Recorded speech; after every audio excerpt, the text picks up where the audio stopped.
پھر بخاری اور مسلم دونوں میں حدیث ہے، ایک سفر کے دوران کچھ صحابہ نے روزہ رکھا ہوا تھا، کچھ نے نہیں رکھا ہوا تھا۔ جب غروب آفتاب کا وقت قریب آیا تو جو روزے دار تھے وہ تو بیچارے نڈھال ہو کے گر گئے، اور جنہوں نے روزہ نہیں رکھا تھا، اللہ کی فیسلٹی سے فائدہ اٹھایا ہوا تھا، انہوں نے ان کے لیے خیمے لگائے، ان کے لیے افطاری کا بندوبست کیا، اور پھر نبی الاسلام نے اس پہ ورڈکٹ دی کہ آج روزہ نہ رکھنے والے روزہ رکھنے والوں پر بازی لے گئے۔ ظاہر ہے ان کے روزے کا ثواب بھی انہیں ملا نا، افطار کروایا۔ بخاری اور مسلم دونوں میں حدیث ہے، صحابہ اکرام کہتے ہیں کہ جب ہم نبی الاسلام کے ساتھ سفر میں ہوتے تھے نا تو بعض لوگ روزہ رکھ لیتے تھے، بعض چھوڑ دیتے تھے، جنہوں نے رکھا ہوتا تھا وہ نہ رکھے ہوئوں کو کچھ نہیں کہتے تھے،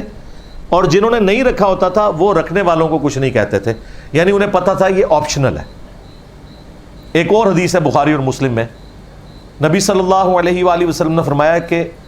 تم چاہو تو سفر میں روزہ رکھ سکتے ہو، اور چاہو تو اللہ تعالیٰ کی اس فیسلٹی سے فائدہ اٹھا سکتے ہو کہ روزے کو چھوڑ دو، بعد میں اپنی گنتی پوری کر لو۔ اب ان چیزوں کی وجہ سے پھر تھوڑی سی کنفیوژن تھی لوگوں میں۔ وہ پھر ایک صحابی نے، صحیح مسلم میں آتا ہے، نبی علیہ السلام سے پوچھا کہ یا رسول اللہ کیا سفر میں روزہ رکھنا یہ گناہ کا کام ہے؟ تو آپ نے فرمایا گناہ کا کام نہیں ہے، اللہ کی طرف سے آسانی ہے، اگر تم روزہ رکھنا چاہتے ہو تو رکھ لو، اگر چھوڑنا چاہتے ہو تو چھوڑ دو۔ تو اس سے یہ بالکل کلیئر ہو گیا کہ یہ کوئی گناہ نہیں ہے اگر کوئی رکھ لے۔ حتیٰ کہ سنن نسائی میں حدیث ہے، اما عائشہ سلام اللہ علیہا کہتی ہیں کہ ایک سفر میں میں نبی علیہ السلام کے ساتھ تھی، نبی علیہ السلام نے نماز قصر پڑھی اور میں نے پوری پڑھی۔ نبی علیہ السلام نے رمضان کا روزہ چھوڑ دیا سفر میں، اور میں نے روزہ رکھ لیا۔ بعد میں نے حضور سے جب ذکر کیا تو آپ نے فرمایا احسنتی یا عائشہ، عائشہ تم نے بہت اچھا کام کیا، اور مجھ پہ بھی کسی چیز کی ملامت نہیں ہے، یعنی میں نے جو چھوڑا کوئی گرفت نہیں ہے، اور جو تم نے رکھ لیا تمہارے اوپر بھی کوئی گرفت نہیں ہے۔ نماز پوری بھی سفر میں پڑھ سکتے ہیں آپ، اور روزہ بھی رکھ سکتے ہیں۔ آج کل تو میں یہی مشورہ دوں گا آپ سب لوگوں کو، جو ہمارا سفر آج کل